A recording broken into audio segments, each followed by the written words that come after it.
Hearing the audio, make any necessary adjustments in the volume now. Read the directions in your textbook as you listen to the directions on this recording. Section 1. Listening Comprehension. In this section of the test, you will have an opportunity to demonstrate your ability to understand conversations and talks in English. There are 3 parts to this section, with special directions for each part. Answer all the questions on the basis of what is stated or implied by the speakers you hear. Do not take notes or write in your test book at any time. Do not turn the pages until you are told to do so. Part A. Directions. In Part A, you will hear short conversations between 2 people. After each conversation, you will hear a question about the conversation. The conversations and questions will not be repeated. After you hear a question, read the 4 possible answers in your test book and choose the best answer. Then, on your answer sheet, find the number of the question and fill in the space that corresponds to the letter of the answer you have chosen. Listen to an example. On the recording, you will hear, "That exam was just awful." "Oh, it could have been worse." What does the woman mean? In your test book, you will read, A. The exam was really awful. B. It was the worst exam she had ever seen. C. It couldn't have been more difficult. D. It wasn't that hard. You learn from the conversation that the man thought the exam was very difficult and that the woman disagreed with the man. The best answer to the question, "What does the woman mean?" is D. It wasn't that hard. Therefore, the correct choice is D. Now we will begin Part A with the first conversation. Number 1. Carla said that you were rather rude. It's unfair of her to say that about me. What does the man mean?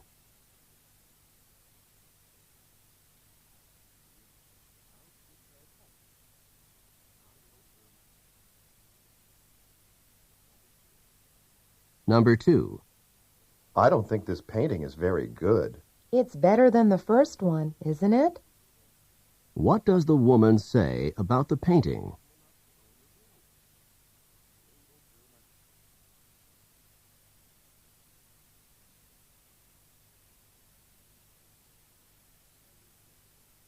Number 3. Your graduation ceremony is this afternoon. I can't believe it. I've graduated at last. What does the man mean?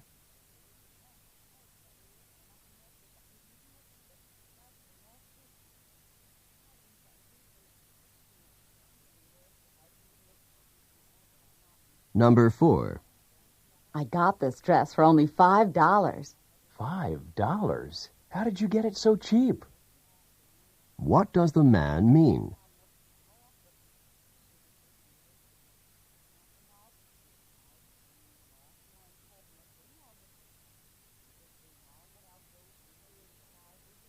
Number 5. I just got my 3rd parking ticket this week. Why don't you try putting more money in the parking meter when you park your car? What does the woman suggest that the man do?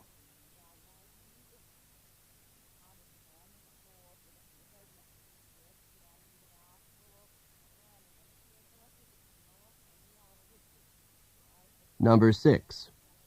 Were you able to get hold of the book that you wanted? I couldn't. At the bookstore, they told me that it wasn't available yet. What does the man mean?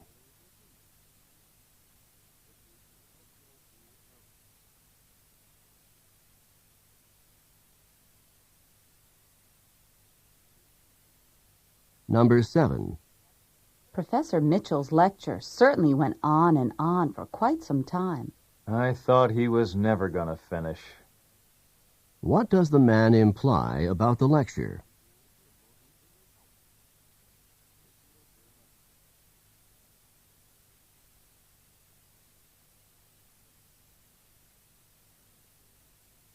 Number 8. You don't have the notes from yesterday's physics class? No, I don't. Do you think I could borrow yours? What does the woman mean?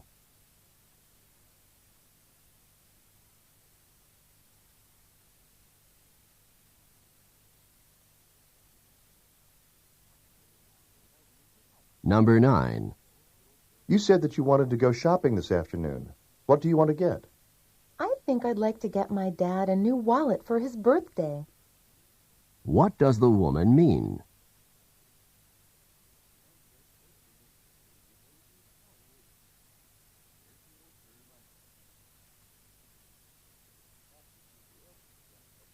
Number 10. You didn't go into the pool, even for a quick dip? I put my big toe in and decided that the water was too cold for me. What does the man mean?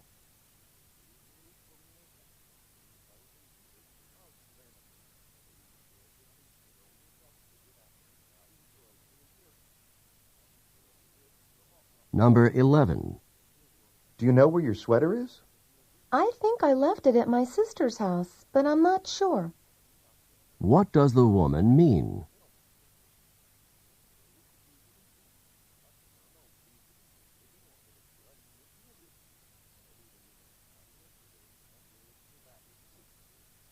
Number 12. I need for you to work on these new accounting reports. But I scarcely have time to finish the ones I already have. What does the woman imply?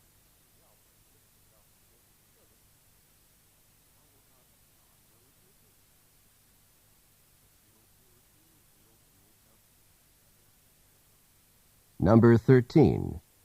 How much longer do you think you're going to stay on that exercise machine? I give up. What does the man mean?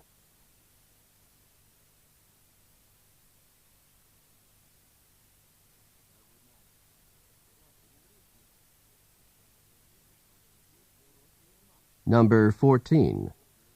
Look at those waves coming in. They're as huge as I've ever seen them. You can say that again. What does the man mean?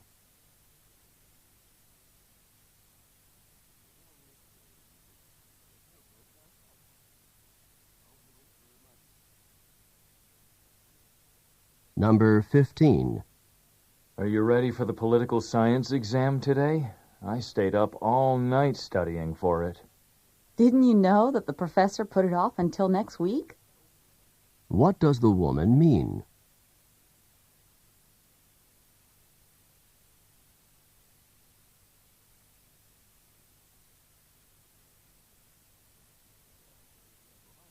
Go on to the next page.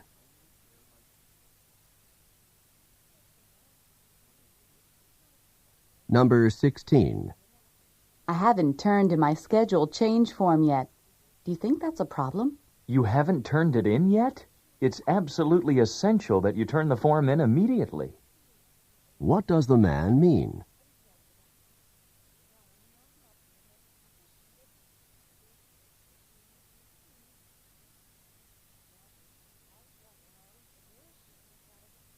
Number 17. I'd like to try on some rings, please. Do you prefer rings in gold or silver? Where does this conversation probably take place?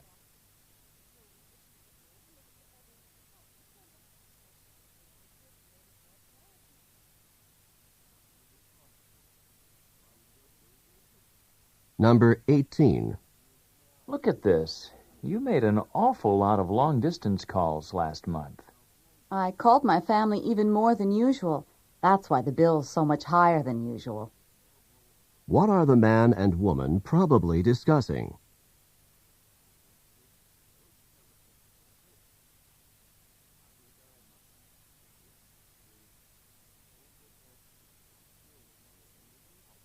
Number 19. What do you think of your new boss? I couldn't be more impressed with him. What does the woman mean?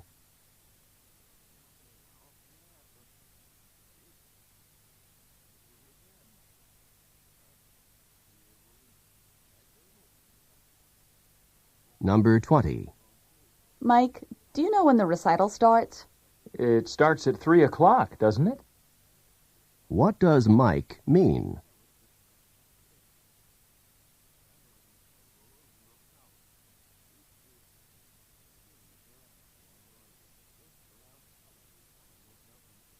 Number 21.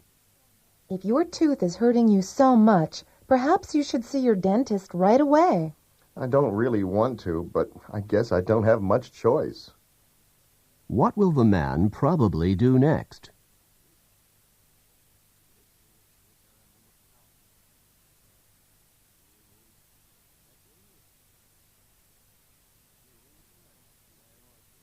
Number 22. I need to buy some stamps. Then you'd better get to the post office quickly because it closes at 5 o'clock. What can be inferred from the conversation?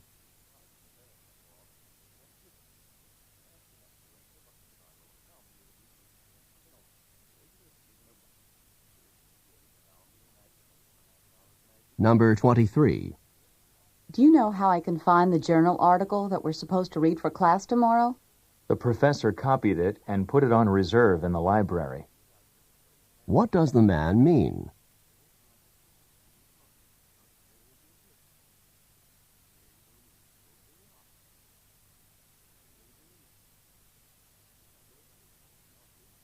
Number 24. I really think you should try to be a little more calm. If I were any calmer, I'd be asleep. What does the man mean?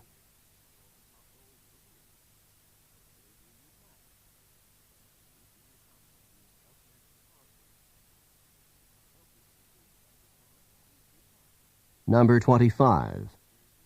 I don't think that news report can possibly be true. Neither do I.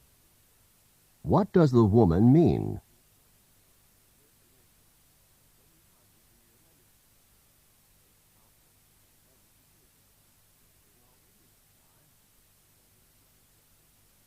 Number 26. Has management decided on a new policy for pay raises? It's still up in the air. I think it will be discussed again at the meeting next Friday. What does the man mean?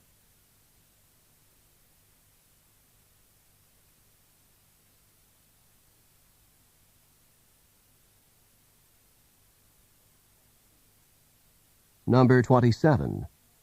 I can't believe it's snowing today. It wasn't exactly unexpected. What does the man mean?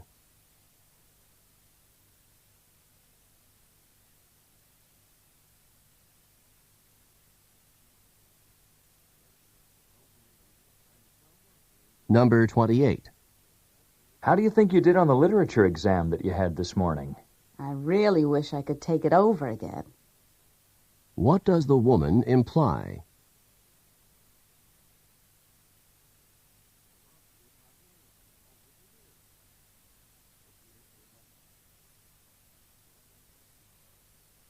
Number 29. You didn't have to wait outside. You could have just opened the door and walked right in. So the door was not locked. What had the man assumed?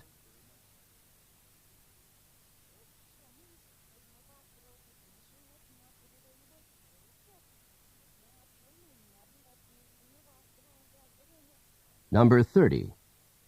My guess is that you're leaving the office now and heading straight home. You've hit the nail on the head.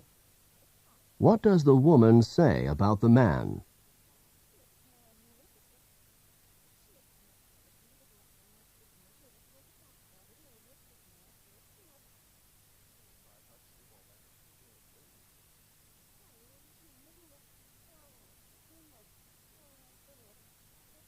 This is the end of Part A. Go on to the next page.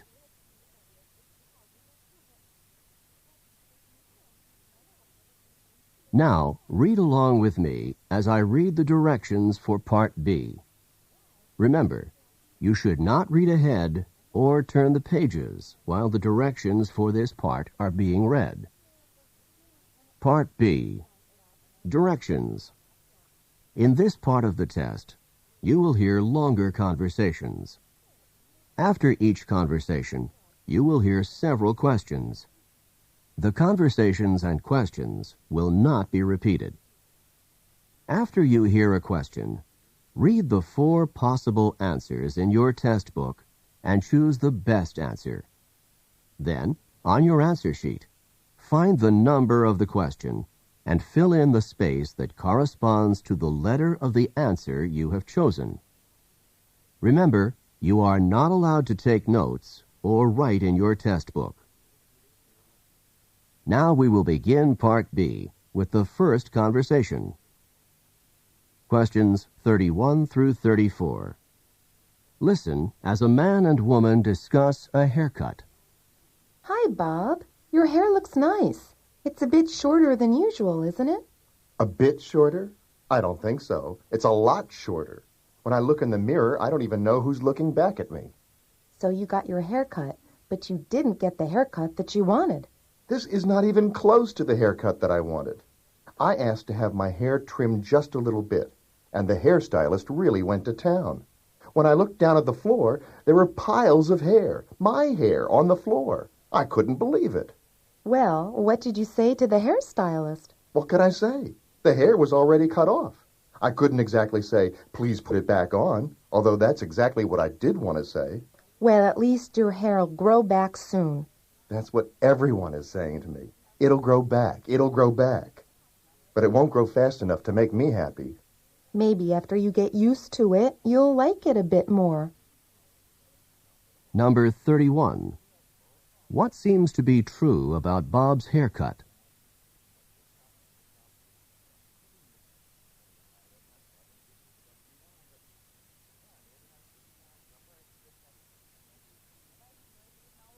Number 32. How does Bob seem to feel about his haircut?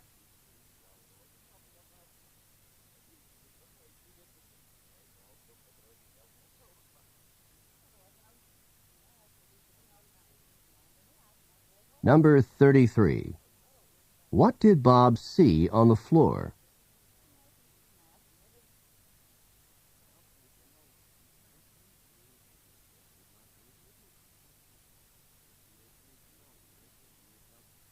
Number 34.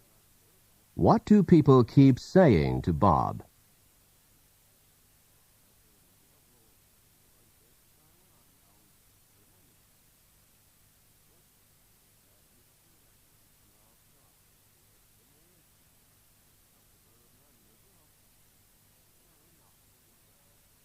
Questions 35 through 38. Listen to a conversation about a man's great-grandmother. I talked to my great-grandmother on the phone this morning. Your great-grandmother? You talk with her often?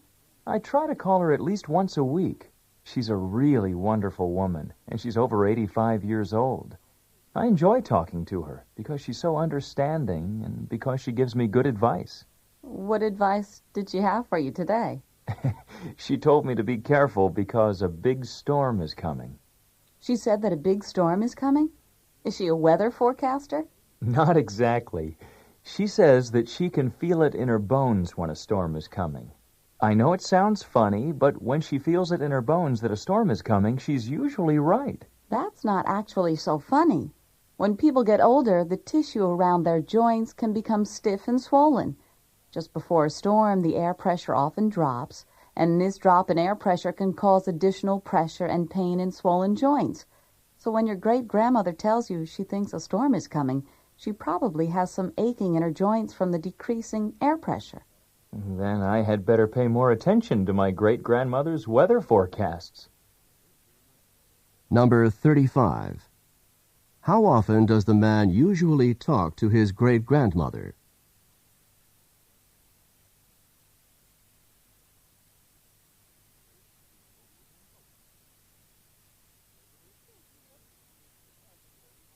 Number 36. What did the man's great-grandmother tell him on the phone this morning?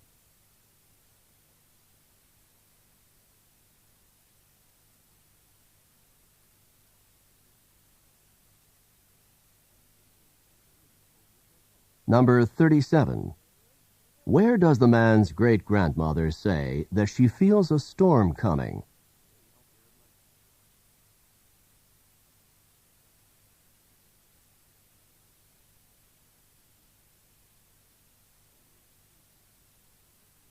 Number 38. What will the man probably do in the future?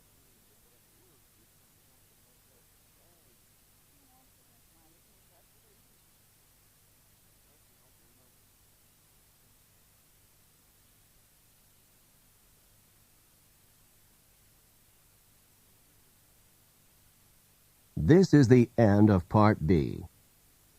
Go on to the next page.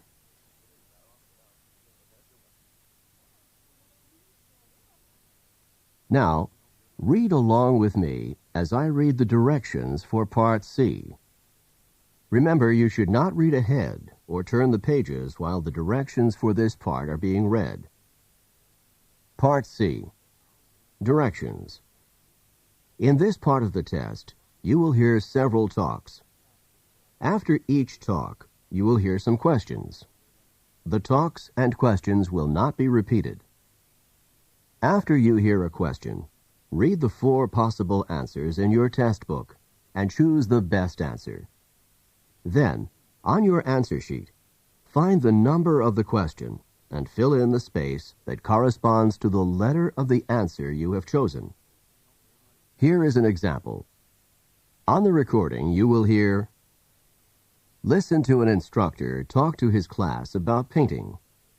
Artist Grant Wood was a guiding force in the school of painting known as American Regionalist, a style reflecting the distinctive characteristics of art from rural areas of the United States. Wood began drawing animals on the family farm at the age of 3, and when he was 38, one of his paintings received a remarkable amount of public notice and acclaim. This painting, called American Gothic, is a starkly simple depiction of a serious couple staring directly out at the viewer. Now listen to a sample question. What style of painting is known as American Regionalist? In your test book, you will read A. Art from America's inner cities. B. Art from the central region of the U.S. C. Art from various urban areas in the U.S. D. Art from rural sections of America. The best answer to the question, what style of painting is known as American Regionalist, is D. Art from rural sections of America. Therefore, the correct choice is D. Now, listen to another sample question. What is the name of Wood's most successful painting? In your test book, you will read A. American Regionalist. B. The Family Farm in Iowa. C. American Gothic. D. A Serious Couple. The best answer to the question, what is the name of Wood's most successful painting, is C. American Gothic. Therefore, the correct choice is C. Remember, you are not allowed to take notes or write in your test book. Now we will begin Part C with the first talk. Questions 39 through 42. Listen to a talk by a tour guide in the Everglades National Park. Today we're going to be taking a tram tour through part of the Everglades National Park. Quite probably we'll be seeing a number of crocodiles sunning themselves by the side of the water, or poking their heads up through the water. Needless to say, we will not be getting off the tram at any time until we leave the area because of the danger posed by the crocodiles. By the way, you've probably heard of the expression, crying crocodile tears. It is common to say that someone is crying crocodile tears when he or she is pretending to be sad or full of regret. Crocodiles always appear to have tears in their eyes, but they are not crying because of sadness or even pretended sadness. Instead, a crocodile uses its tear ducts to get rid of extra salt from its body. A crocodile does not sweat the same way that humans do and must get rid of extra salt through tears. So if you see a crying crocodile, do not think that it's feeling sad. It is basically sweating through its eyes. Look, over there on the right. There are 2 large crocodiles on the water's edge, right next to the fallen trees. You can get out your cameras and take pictures from here on the tram, but no, you cannot get off the tram to get any closer. Number 39. Where does this talk take place?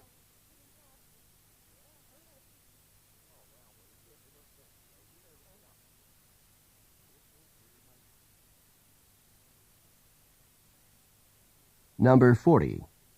What does the expression crying crocodile tears mean when it is used to describe humans?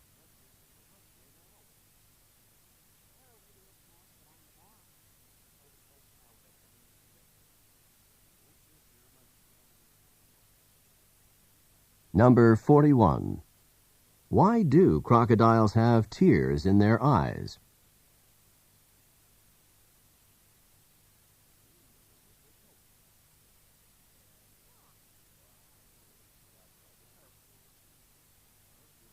Number 42. What does the tour guide recommend?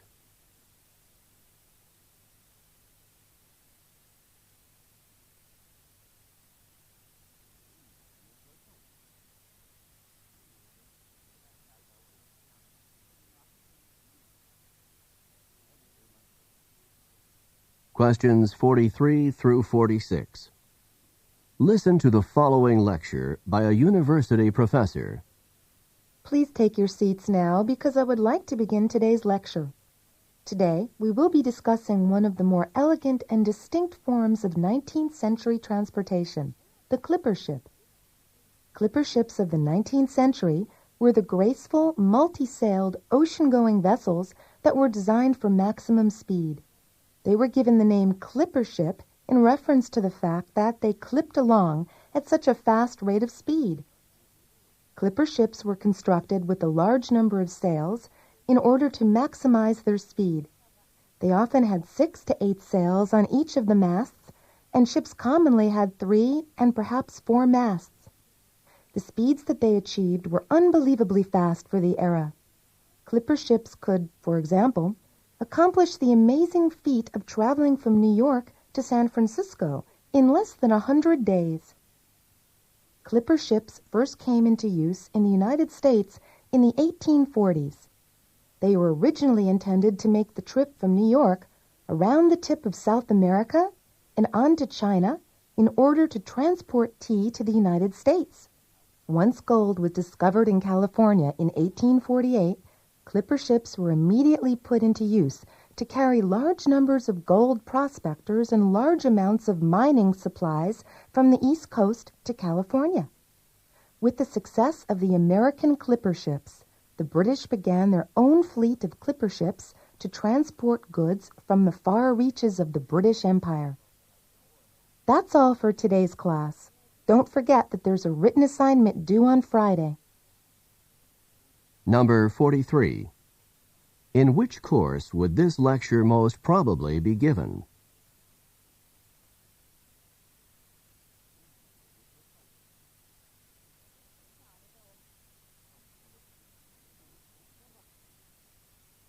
Number 44. What is the most likely meaning of the expression to clip along?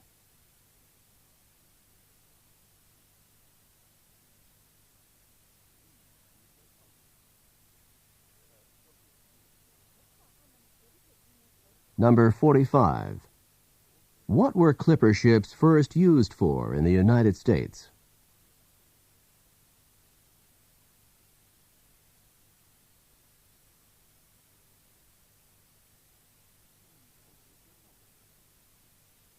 Number 46. What does the professor remind the students about?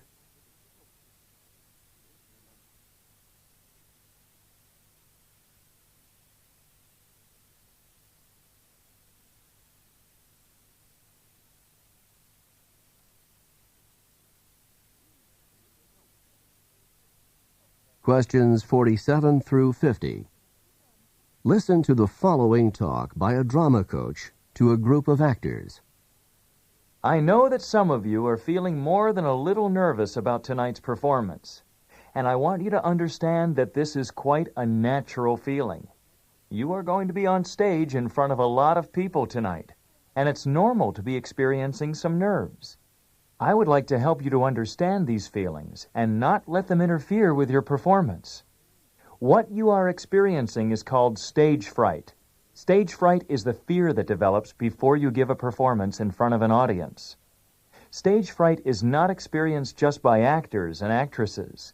It can also be experienced by musicians, athletes, teachers, anyone who performs in front of a group of people. It occurs before a performance when a performer is concerned about looking foolish in front of others. Just before tonight's performance, if you're feeling a bit tense, if your knees are shaking, if your stomach has butterflies in it, and if you are thinking about how bad your performance could be, then you have a major case of stage fright. To control stage fright, you can work to control both the physical reactions and the negative thoughts. To combat the physical reactions, you can try techniques such as deep breathing, muscle relaxation, or even just laughing to relieve some of the pressure. To combat the negative thoughts, you should force yourself to focus on what you have to do, rather than on what other people are going to think. That's all I have to say for now. I'll see you back here at 6 o'clock, because the performance starts at 8 o'clock. Just remember that if you begin to feel at all nervous, try some deep breathing to relax, and focus your thoughts on the performance that you are about to give. See you this evening. Number 47. Who would probably not experience stage fright in their work?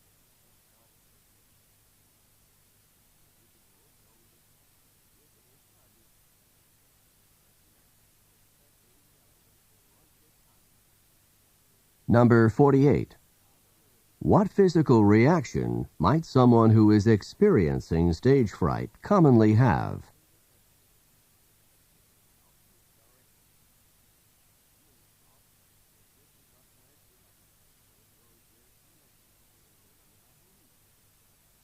Number 49. How can someone combat the negative thoughts associated with stage fright?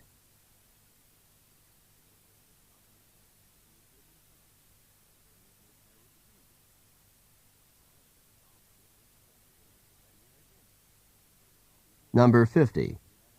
When should the actors arrive at the theater